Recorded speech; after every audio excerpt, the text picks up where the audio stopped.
Hello, everyone. Um, Good morning.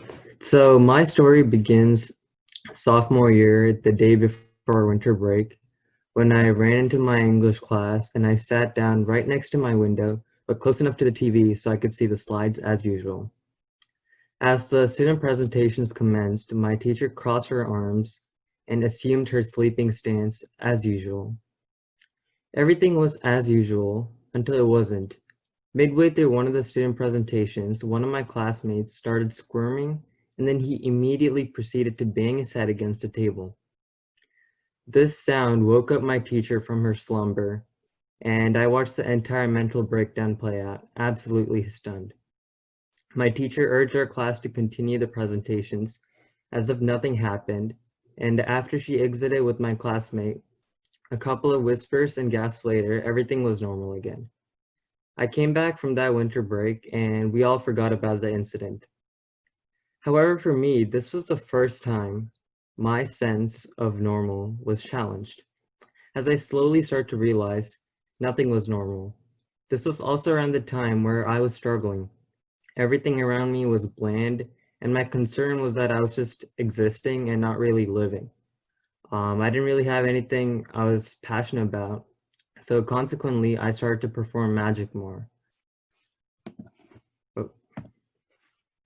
It was one of my hobbies I developed at a young age when I lived in India, and after joining a few local clubs here in California, I gained an extensive knowledge on several magic effects. I used to perform at paid events and decided to start performing at senior centers. I thought these senior centers of all people would be the easiest to fool, but it turns out they're much quicker to catch on than I expected.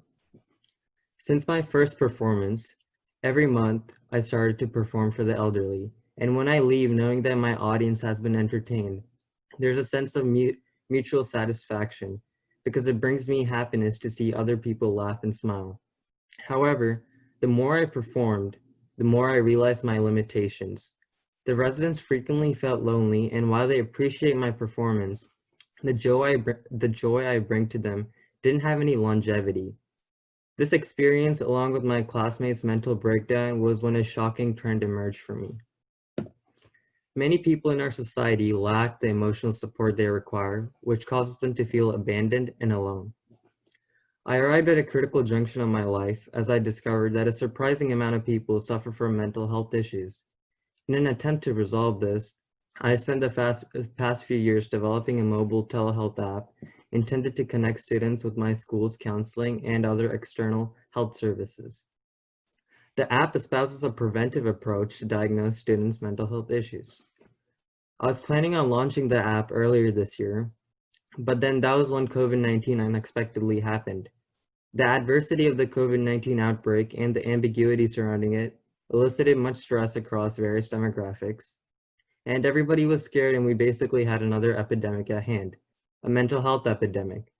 So, as part of my internship with a council member in our city, I drafted a point paper to raise awareness and promote these digital counseling alternatives.